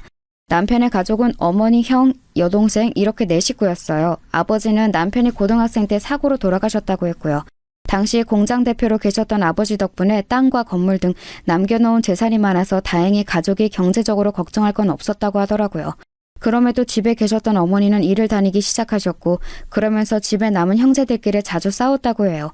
집안일을 맡을 사람이 없으니 형이 동생들에게 일을 떠넘기기 시작했고 그로 인해서 자주 다퉜다네요. 당시 아버지가 돌아가시고 나서 심적으로 힘들어하던 어린 여동생에까지 형이 매일 자신의 교복 손빨래를 시켰다면서 아직까지 그때를 잊을 수 없다고 하면서요. 남편의 형은 어렸을 때부터 다소 성미가 고약하고 이기적이며 권위적인 성격이라 학교나 집에서 자주 문제를 일으켰대요. 그에 반해 남편은 조용한 성격이고 여동생은 겁 많고 유약한 편이었으니 성격적으로 자주 부딪힐 수밖에 없었겠죠. 형은 고등학교 때부터 어머니에게 아버지가 남긴 유산의 일부를 요구하며 일찍이 혼자 독립하겠다고 요구했다 합니다. 하지만 어린 나이에 여건이 안 되면서 혼자 살 수는 없다며 어머니는 끝까지 거절하셨대요. 그러자 이에 앙심을 품은 형은 일부러 학교에서 친구를 괴롭히고 폭행해서 고의적으로 자퇴를 할 수밖에 없는 상황을 만들었다고 합니다. 그렇게 하면 바라던 대로 어머니가 고집에 못 이겨 자취를 시켜줄 줄 알고서요. 하지만 어머니는 생각보다 완고하고 강인한 분이신 것 같더라고요. 잘못을 저지른 것에 대해 크게 혼낼 뿐 눈 하나 깜짝이지 않고 형의 모든 요구와 요청을 묵살했다고 합니다. 그때부터 형은 어머니에게 말도 안 되는 앙심을 품어온 거예요. 툭하면 어머니와 말다툼을 벌였고 나중에는 따로 독립해서 살라고 해도 취직 준비를 핑계대며 집에 눌러 살았다고 하더라고요. 어머니를 종부려 먹듯 시켜 먹으면서요. 형이 하도 어머니와 다투니까 여동생은 그 점이 불안해서 집 가까운 데 대학을 정했고 그렇게 셋이 함께 살았대요. 그런데 여동생이 갑자기 10살 많은 남자와 일찍 결혼하게 돼서 집을 나오게 된 겁니다. 그러니 남편은 형과 어머니 둘이 사는 게 너무나 걱정된 거죠. 하지만 남편의 직장은 당시 본가와 멀리 떨어진 다른 지역에 있었고 그렇다고 해서 어렵사리 구한 일을 그만둘 수 없었대요. 이런 남편의 걱정을 아셨는지 어머니는 괜찮다고 걱정하지 말라고 누누이 말씀하셨다고 합니다. 남편은 그저 자주 집을 찾아가는 수밖에 없었죠. 30대 초반까지 취직도 안 하고 집에 얹혀 살던 형은 다행인지 뭔지 연애를 하면서 집에 오는 일이 적어졌대요. 연애할 돈을 달라고 행패를 부려도 어머니가 끝까지 주지 않자 그제야 조그만 가게에 매니저를 취직했다는군요. 이후 식도 안 올리고 곧바로 혼인신고를 해 따로 살게 되었답니다. 그제야 남편도 마음이 놓였고 어머니를 본인이 있는 지역으로 모실 생각이었다고 합니다. 그런데 결혼했던 여동생이 2년 만에 이혼을 한 겁니다. 그것도 애를 못 낳는다는 이유로요. 그 신랑이란 작자는 나이만 많은 줄 알았더니 사상도 늙어빠진 인간이었던 거죠. 어머니는 여동생이 너무나 걱정되어 남편의 지역으로 올 수 없다고 하셨대요. 그렇게 여동생과 어머니가 함께 지내게 되었는데 평소 상심이 너무 크고 그간 마음이 많이 힘드셨던 건지 어머니가 결국 뇌졸중으로 쓰러지신 겁니다. 당시 여동생 또한 마음의 병이 커서 홀로 병간호를 하기는 역부족이었대요. 요양원에 보낼까도 생각해봤지만 한평생 자신들을 위해 희생해온 어머니를 곧바로 외면하는 것 같아 그럴 수 없었다고 합니다. 방문 요양사를 부르면 어머니가 극도로 예민해지고 날카로워져서 오히려 약효과라 하고요. 결국 가족끼리 안에서 해결해야 하는 문제였기에 남편이 일을 그만두고 지금 살고 있는 이 지역으로 온 겁니다. 그렇기에 남편은 몸을 제대로 가누지 못하는 어머니를 두고서 쉽게 결혼을 생각할 수 없었던 거예요. 여동생이 있긴 하지만 아무래도 결혼하면 집사람 또한 어머니 병간호를 함께 해야 할 테고 완전히 자유로울 수 없는 자신의 상황을 이해해야 하는데 그게 쉽지 않을 것 같다고요. 이 긴 이야기를 남편의 차분한 목소리로 듣는데 어쩐지 눈물이 났습니다. 남편이 딱하고 가여워서요. 그간 얼마나 마음고생이 심했을지 상상하면 눈물부터 나더라고요. 물론 병간호라는 게 낯설고 두렵지만 그런 이유로 사랑하는 남편과 헤어질 수는 없었습니다. 오히려 제가 남편을 얼마나 사랑하는지 깨달은 계기가 돼준 것 같았어요. 그래서 남편에게 남편이 짊어지고 있는 그 짐을 제가 함께 나누겠다고 말했어요. 함께 나누고서 같은 발걸음으로 나아가겠다고요. 그러자 남편은 눈물을 흘리며 연신 고맙다고 했습니다. 몇 배로 갚아가며 살아가겠다고 약속해 주었고요. 이런 상황을 전해 들으신 저희 부모님은 사실 이 결혼을 그다지 달가워하시지 않으셨어요. 아픈 사람의 간호를 하는 건 같은 가족이어도 힘든 일인데 이제 막 신혼생활을 시작한 어린 네가 감당할 수 있겠냐고 하셨죠. 어쨌건 예상한 반응이긴 하지만 솔직히 저도 자신은 없었어요. 그렇다고 자신 없다고 해서 물러서고 싶진 않았습니다. 남편처럼 생각이 깊고 배려심 있는 사람을 다시는 못 만날 것 같았어요. 게다가 당시 남편이 가게 내부에 대해서 이것저것 조언해주고 운영에도 크게 도움을 준 덕분에 일이 잘 풀린 게 사실이긴 하거든요. 결혼하고 나면 남편도 직장을 정리하고 저와 같이 가게를 운영할 계획이었고요. 이런 이유를 들면서 저에게 얼마나 필요한 사람인지 피력하고 이전에 부모님이 실제로 남편을 만났을 때 사람이 진국이라고 했던 걸 다시 꺼내어 얘기했죠. 그렇게 부모님을 설득하고 또 설득해서 결혼을 허락받을 수 있었네요. 남편의 어머니는 저희 시어머니가 되었고 하나뿐인 여동생은 시누이, 집 나간 형은 시숙이 되었습니다. 하지만 당시에 좀 몰랐던 거예요. 제 앞에 다가올 시련에 대해서 너무나 과소평가했던 걸요. 결혼 전까지 뵐 수 없었던 남편의 형, 시숙과 큰동서는 결혼식이 돼서야 처음 만났습니다. 그 전까진 남편도 함께 만나는 것에 대해 시큰둥했고 시숙과 큰동서도 일에 바쁘다 결혼식 때 보면 되지 뭘 또 따로 보느냐고 해서 여러 이유로 보지 못했습니다. 이제 보면 시숙은 실내에서 선글라스를 낀 채 껌을 짝짝 씹고 있었고 큰동서는 세상 화려한 주황색 원피스와 흰색 구두를 신고 나타났죠. 전 당시 시숙의 맨 처음 제게 했던 말을 잊을 수가 없습니다. 제주씨, 우리 처음 뵀네요. 제가 승우한테 제주씨 보고 싶다고 언제 보여줄 거냐고 계속 물었는데 식장에서 뵙게 하네. 여튼 결혼 축하합니다. 우리 동생 잘 부탁드려요. 애가 이렇게 얌전해 봬도 나 닮아서 꽤나 성깔 있거든. 조심하시고요. 아참, 가게 하시는 거 잘 되신다면서요? 그러면 뭐 돈으로 별다른 걱정 없겠네. 재산 가지고 싸울 필요도 없고. 그러면 우리 앞으로 웃으면서 보는 겁니다. 네? 시숙은 저 말을 하고선 저를 훑어보았고 이내 큰동서와 서로 마주보며 깔깔깔 웃었습니다. 식장이 떠나갈 정도로요. 농담인 건지 비꼬는 건지 모르겠지만 초면에 성깔이니 재산이니 돈이니 이런 이야기를 들으니 좀 어리벙벙하더군요. 지금 스스로 무슨 이야기를 하는 건지는 알까 싶기도 하고 게다가 사실은 남편이 시숙의 의견을 전하지 않고 의도적으로 만남을 막았다는 사실을 알게 되니 더욱더 혼란스러웠죠. 그렇지만 거긴 결혼식장이고 심지어 저는 신부였으니 애써 웃어넘길 수밖에 없었죠. 그런데 그 두 사람은 몸이 불편한 어머니 쪽은 쳐다도 보지 않고 회행하며 다른 곳으로 가버리더라고요. 마치 이젠 아예 연을 끊은 사람들처럼 말이에요. 어머님을 챙기던 시누이는 그런 시숙 부부를 보고선 연신 욕을 하고 있는 것 같아서요. 직접 만나 뵙기 전까진 사실 저는 좀 오만한 생각을 갖고 있었습니다. 우리 집은 가족끼리 사이가 가까운지라 이렇게 뿔뿔이 흩어져 서로를 힐난하는 가족을 보니 마음이 너무나 불편했어요. 그래서 제가 이 집의 진짜 식구가 되고 나면 흩어진 마음을 모아서 다시 화목한 가족이 될 수 있도록 노력하려고 했습니다. 그런데 실제로는 문제를 일으키는 그 가족을 만나보니 쉽게 해결할 수 없던 이유가 있겠구나 싶더라고요. 차마 건드릴 수 없는, 건드리고 싶지 않은 분위기를 풍기는 그 사람을 감각적으로 피해야겠다는 생각이 들었어요. 결혼식을 올린 후 저와 남편은 시댁 근처 걸어서 5분 거리에 집을 구했습니다.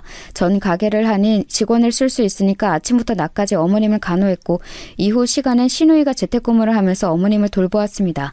남편은 직장을 그만두고 본격적으로 제 가게로 출근해서 운영하기 시작했어요. 남편이 사업 수완이 있는지 함께하니까 매출이 훨씬 더 오르더군요. 저도 좀 쉬고 싶던 찰나 집에서 쉬며 어머님을 돌보게 된 거죠.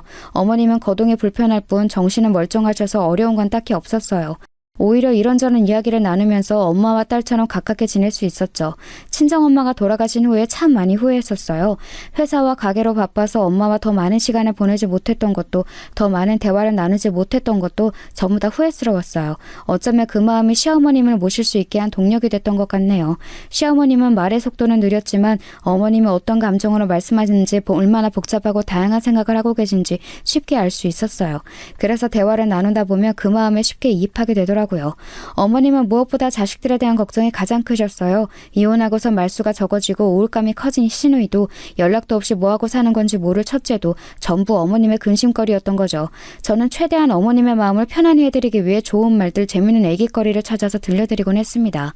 날이 좋으면 어머님을 모시고 근교 공연을 가기도 하고 맛있다고 소문난 음식점을 찾아서 매일 포장해 집으로 가 함께 저녁을 먹었어요. 어머님과 시누이는 이런 저의 정성을 늘 고마워하셨습니다. 남편도 미안하고 고맙단 말을 밥 먹듯이 하며 살았죠. 저는 그냥 당연하게 생각하지 않는 그 마음들, 고맙다고 말할 줄 아는 그 마음들로 충분했습니다. 어머님을 간호하다 보니 우리 가족들 생각이 더 나서 친정아빠도 더 찾아뵙게 됐고 가족들한테도 더 자주 연락하게 되었어요. 주마다 가게가 쉬는 날이면 남편이 꼭 친정에 보내줘서 가족들과 시간을 보낼 수 있었죠. 자신이 모아둔 용돈까지 주면서 해외여행이라도 다녀오라고 등 떠밀어 주고요. 어머님도 종종 용돈을 주셨기에 충분했지만 그 마음들이 참 고맙더라고요. 그때까지만 해도 저에게 가족복이 있다고 생각했습니다. 또다시 어려운 상황에 놓였지만 사랑으로 차근차근 극복해 나갈 수 있는 그런 가족을 만났다고요. 그렇게 4년 반이란 시간이 흘렀어요. 어머님의 상태는 점점 악화되었고 말까지 어눌해지셨습니다. 빠른 사고가 되지 않았고 그러다 보니 의사소통도 힘들어졌죠. 병원에선 앞으로 더욱더 힘들어질 거라며 요양원을 추천하더군요. 가능한 제가 되는 데까지 모시고 싶었지만 더는 감당이 되지 않았어요. 시누이는 다른 남자분을 만나기 시작하면서 1년 전부터 따로 살게 되었거든요. 남편과 번갈아 가면서 병간호를 했지만 점점 힘에 부치게 되었습니다. 저희 부부에겐 별다른 선택지가 없었어요. 어머님 간호 때문에 미뤄졌던 아이 계획도 더 이상 미룰 수 없었거든요. 결국 요양원으로 모실 수밖에 없었죠. 어머님도 저희에게 미안하셨던 건지 알겠다고 그 편이 더 좋을 것 같다고 하셨습니다. 알아요. 그게 어머님의 온전한 진심은 아닐 거란 걸요. 하지만 어쩔 수가 없었어요. 때로 죄책감이 밀려올 때면 지금까지도 충분히 도리는 다했다고 스스로를 다독일 수밖에 없었습니다. 그렇게 어머님은 요양원에 머물게 되셨고 제가 일주일에 2번씩 찾아뵈면서 함께 시간을 보냈어요. 그로부터 1년 후 어머님은 결국 돌아가셨습니다. 남은 날이 많지는 않았다고 병원에서 들었지만 헤어짐의 때가 너무나 일러서 저도 남편도 많이 힘들어했어요. 그냥 제가 조금만 더 모시고 살 걸 후회도 많이 됐습니다. 하지만 이미 지나간 일, 그저 어머님을 가시는 길에 편안하기만을 기도할 수밖에 없었죠. 그렇게 장례를 치르는데 근 6년 만에 시숙과 큰동서를 처음 뵈었습니다. 살아계실 땐 한 번도 안 찾아오다가 장례 때 얼굴을 비추는 게 참 어이가 없더군요. 염치도 없는지 상주 행세를 하려고 하기에 남편이 막아섰습니다. 뭐 하는 거야, 형? 무슨 낯짝으로 왔어? 엄마 가는 길에 재라도 뿌리려고 온 거야? 이것 봐라. 재수씨, 내가 말했죠? 얘 한성깔 한다고. 야, 승우야, 내가 첫째 아들인데 상주는 당연히 나 아니야? 얼굴 좀 못 봤다고 가족이 남이 되냐? 피가 얼마나 진한데 너만 아들 행사하려는 거 엄마도 원치 않으실 거다. 남편은 화를 못 참고 시숙의 멱살을 잡았습니다. 친척들이 다 나서서 말린 후에야 진정을 할 수 있었어요. 시숙은 이죽거리며 귀엽고 상주 자리에 서 있었고 남편과 제 손만 끌어올렸죠. 그 와중에 큰동서는 앉아서 밥과 술만 축내고 핸드폰으로 드라마를 보고 있더라고요. 어이가 없어서 제가 다가가 말했습니다. 안녕하세요, 형님. 아주버님이 오랜만에 오셔서 그래도 자식의 도를 다 하시려는 것 같은데 그럼 형님도 가족으로서 일을 도우셔야 하는 게 아닐까요? 그게 며느리의 도리니까요. 어머 동서, 말을 좀 섭섭하게 한다. 우리 지금 바쁜 와중에 시간 내서 어떻게든 온 건데 잠깐 쉬지도 못해? 그리고 딱 보니까 일 잘하는 사람 많네. 뭘. 일도 해본 사람이 안다고. 나처럼 굼뜬 사람 있으면 방해만 된다니까? 하나만 알고 둘은 모르는 스타일이구나, 동서? 말할수록 속만 부글거리더군요. 어찌나 사람 속을 살살 긁는지. 하지만 거기까지는 약과였어요. 장례가 끝나고 나서 시숙, 큰동서, 남편과 저, 시누이 이렇게 5명이 모이게 됐습니다. 시숙이 오랜만에 형제 가족들끼리 모이자고 해서 어쩔 수 없이 모인 거였죠. 불편한 식사 자리가 계속되던 중 시숙이 본색을 드러냈습니다. 자, 이제 깔끔하게 정리해볼까? 아버지 돌아가시고 엄마가 유산 다 갖고 있던 거 알지? 내가 알기론 건물이랑 땅 다 해서 꽤 되거든. 엄마 돌아가셨으니 이제 형제들끼리 나눠야지. 승우, 너는 장례식 때 건너들이니 가게가 잘 되는 것 같고, 승희, 너는 어차피 홀몸이잖아. 설마 다시 결혼할 생각은 아니지? 어쨌든 그래서 내가 너희보다 나이도 많고 32까지 엄마를 모셨으니 상식적으로 너희보단 더 가져가야 할 것 같다. 비율은 5-3-2가 어떨까 하는데? 어이가 없어서 말문이 막혔습니다. 결국 모든 건 돈 때문이었어요. 돈 때문에 이제 와서 자식 행사를 하는 거였고 그 돈 때문에 우리를 이렇게 불러 모은 거였습니다. 큰동서도 옆에서 고개를 끄덕이며 맞는 말이라고 반응하는데 제 앞에 있는 게 사람인지 짐승인지 분간이 안 되더라고요. 아버님은 사고로 돌아가셨지만 일찍이 어머님에게 모든 재산을 돌리겠다고 공증을 남기신 게 있거든요. 그렇지만 어머님은 제대로 된 의사소통이 어려우신 상태였어서 유언을 남기지 못하셨어요. 그러다 보니 자연적으로 재산은 삼형제가 3분할하게 된 거죠. 하지만 저희는 그 돈 없어도 괜찮아요. 유산 안 받아도 저희 충분히 잘 먹고 잘 살 수 있습니다. 그런데 뻔뻔하고 영약한 아주버님네가 도무지 괘씸해서 안 되겠더라고요. 저런 사람들 주머니에 어머님의 재산이 들어간다는 사실을 도저히 용납할 수 없었어요. 남편은 그런 줄 알았다며 자리를 박차고 일어났습니다. 그 속내를 여기까지 온 거냐고 길길이 화를 냈죠. 저는 남편을 다시 자리에 앉히고 차분하게 말했어요. 아주버님, 지금 저희가 가져가는 만큼 똑같이 가져간다고 해도 억울할 판에 지금 본인이 유산 비율을 그렇게 나누신 건가요? 이렇게 나오시면 저희도 법적으로 나가는 수밖에 없어요. 유산 생각하지 않고 여태껏 어머님 병간호 다 했습니다. 그런데 지금 아주버님네 태도가 너무나 불쾌해서 저희도 이렇게 나설 수밖에 없겠네요. 그리고 말은 똑바로 하셔야죠. 32이란 나이까지 어머니 집에 얹혀 산 거를 모셨다고 표현하는 건 좀 부끄러운 일 아닌가요? 제 말에 큰동서는 손아래 사람이 감히 손윗 사람을 가르친다며 큰 소리로 화를 내더라고요. 곁에 있던 시누이가 큰동서를 말리면서 말을 거들었습니다. 본인은 여태껏 둘째 오빠네 새언니에게 신세를 졌다며 유산을 더 챙겨가는 사람이 있어야 한다면 그건 둘째 오빠와 새언니라고 말해주더군요. 여태껏 곁에서 병간호를 한 사람에게 그러자 시숙은 시누이에게 만약 둘째네 부부가 동의한다면 너도 그 결과를 따를 거냐고 물었습니다. 시누이는 그게 뭐든 따를 거라고 답했어요. 그러자 큰동서는 그럼 이 문제에 대해서 상속권을 두고 더 생각해보고서 의논해보자며 다음 약속을 기약했습니다. 일주일 후 다시 만나 의논하자는 거였죠. 더 의논해보고 말 게 없다고. 우리의 의견은 여전히 같다고 했지만 마저 듣지도 않고 호련히 가게를 나가버리더군요. 황망했어요. 어차피 우리가 밀고 나가면 상속법에 따라 재산을 균등하게 나누게 될 테지만 그마저도 너무나 아깝고 화가 나더라고요. 저런 인간들한테 어머님의 노고와 삶을 빼앗기는 것 같아서요. 차라리 신우에게 더 나눠주고 싶은데 저 인간들은 절대 따라주지 않겠죠. 어떻게 해야 상속 포기를 시킬지 고민해보았지만 방법이 없더라고요. 해서 저희가 장기간 간호했다는 사실을 토대로 상속 재산 분할 소송을 걸려고 했습니다. 남편은 어차피 저런 인간은 가족도 아니니 소송 좀 아무것도 아니라고 했죠. 그리고 이러한 저희의 계획을 신우에게 미리 말해주었죠. 그렇게 시숙을 다시 만나기로 한 날이 됐습니다. 그날 아침 신우에게서 전화가 왔어요. 그러면서 하는 말이 본인이 첫째 오빠와 통화해서 마음을 돌리려고 했답니다.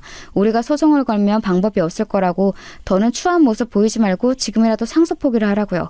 그렇게 말해두었으니 첫째 오빠도 깨달은 바가 있을 거라며 대화로 잘 풀라고 이야기해 주더군요. 저도 최대한 좋게 해결하고 싶었어요. 가족 간에 얼굴 붉히며 돈 가지고 싸우는 거 정말 치졸하고 못 봐줄 일이더라고요. 이렇게 낯설고 힘든 경험을 굳이 하고 싶지 않았어요. 그렇다고 해서 제가 참고 넘어갈 일은 아니잖아요. 제 남동생이 말했던 것처럼 참지 않을 용기를 다시 한번 보여야 하는 때란 생각이 들었습니다. 남편도 저와 같은 생각이었고요. 그렇게 단단히 마음을 먹고 남편과 함께 자리로 나갔어요. 원래 약속 장소는 술집이었는데 당일 약속 장소가 아주버님네 집으로 바뀌었습니다. 큰동생네가 임신을 해서 이동이 어렵다는 이유였죠. 그리고 생각해보니 자신들 집에 초대한 적이 없다면서 겸사겸사 집들이를 하자더군요. 일주일 전만 해도 유산으로 쌓은 와중에 집들이라니 코웃음이 나더라고요. 하도 완강하게 어쩔 수 없이 집으로 찾아갔습니다. 가보니 상탁에 술과 배달 음식이 질비하게 놓여있었어요. 참으로 낯설게도 환히 웃으며 저희 부부를 맞이하기에 왠지 모를 불안감이 엄습했습니다. 저번에 모였을 때 분위기가 너무 험악해서 관계를 좀 개선해볼까 해서 이렇게 자리를 마련했다고 하더군요. 남편과 저는 경계를 내려놓지 않고 그들을 대하려고 했어요. 밥을 먹는데 코로 들어가는지 입으로 들어가는지 모르겠더라고요. 혹시 술 기운에 빌려서 우리를 설득하려는 건 아닐까 싶어서 건배만 하고 술은 입에도 대지 않았죠. 시숙은 기분이 좋은지 연신 웃으면서 저희에게 그간의 안부와 사는 이야기를 물었습니다. 우리도 엄마 찾아뵈고 싶었지. 아무렴 내 엄마인데 나 몰라라 하고 싶었겠어? 그런데 그럴 수가 없더라고. 아직 우리가 경제적으로 또 사회적으로 안정화되지 않은 상태거든. 사업하는 것마다 망하고 뭐 좀 해보려고 하면 코로나다 경제위기다 뭐다 운이 따라주질 않더라고. 그런 모습으로 어떻게 엄마 앞에 나서겠냐? 우리 그간 고생 많이 했다. 팔도를 돌면서 안 해본 일이 없어. 그 와중에 이렇게 하늘에서 천사 같은 아이를 내려준 거야. 그러니까 우리가 얼마나 유산이 간절했겠니. 섭섭하게 생각 마라. 우리도 그 말 하면서 괴로웠어. 우리는 잘못 살았지만 이 뱃속의 아이는 잘못 살면 안 되잖아요. 아무리 그래도 이 집 핏줄인데 그건 시어머님도 원치 않으시겠죠. 저도 정말 보란듯이 잘 키우고 싶어요. 나는 이렇게 지금 변변치 못한 일에 불안정하게 살고 있지만 아이가 태어날 집은 번듯했으면 좋겠고. 애 얘기만 하면 왜 이렇게 눈물이 나는 건지. 술에 취한 건지 장황하게 사는 이야기를 늘어놓는 모습을 보니 그 자리에 함께 있는 게 괴로워지더라고요.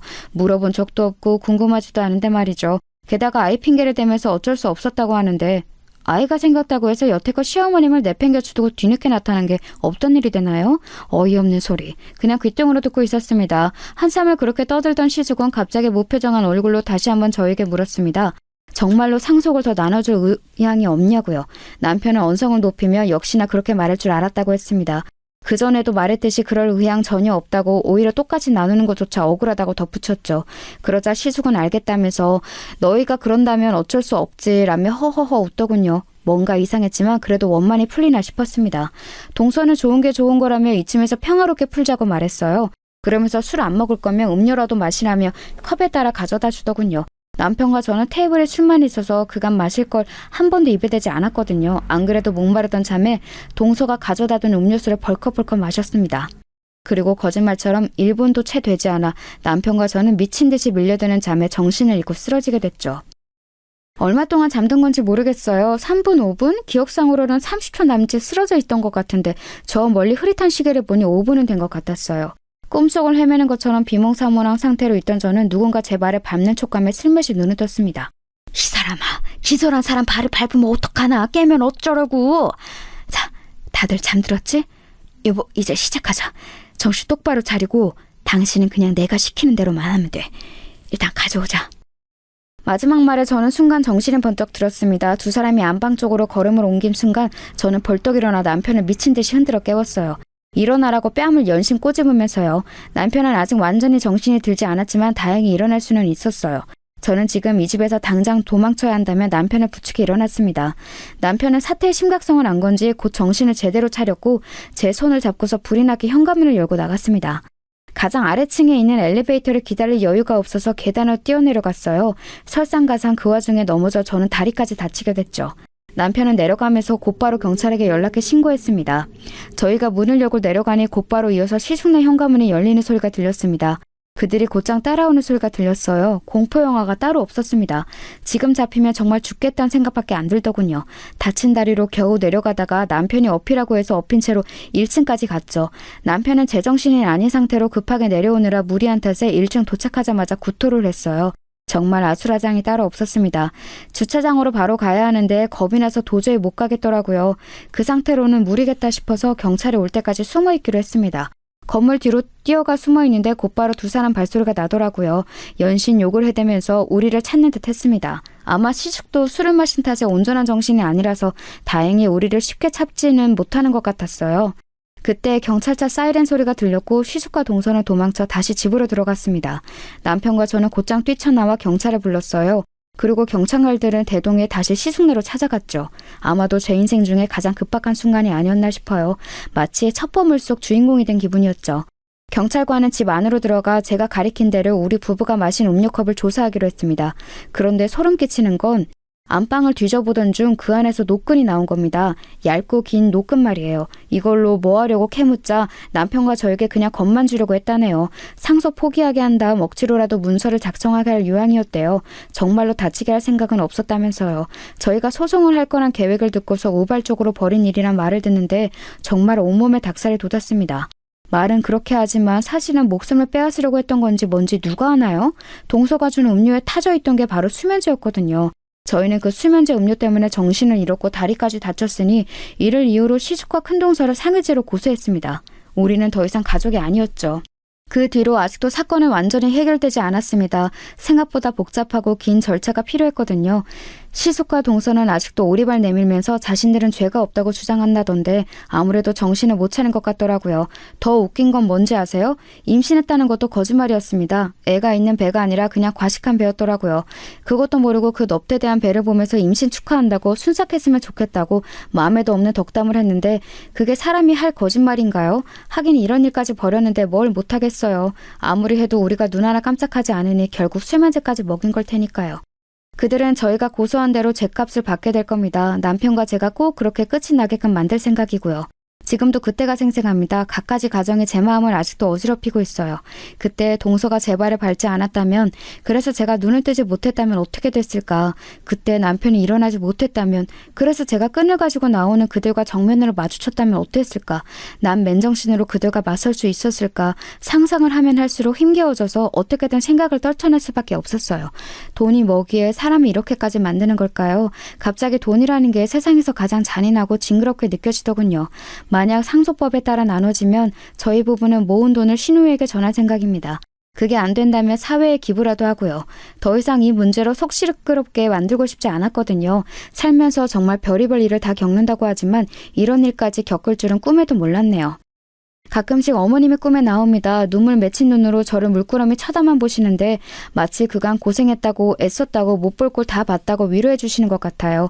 그 눈빛을 볼 때면 저까지 눈물이 차오르는 듯합니다. 시어머님 말대로 크게 액땜했다고 쳐야 할 것 같아요. 이 이상의 불행이 더는 없도록 어머님이 제 곁을 지켜주시겠죠? 그간 많이 고생했으니 앞으로는 어머님을 믿고서 다시 한번 나가봐야겠습니다. 저마다 돈보다 더 값진 사랑을 누리는 하루 되시길 바랄게요. 지금까지 긴 글 읽어주셔서 감사합니다.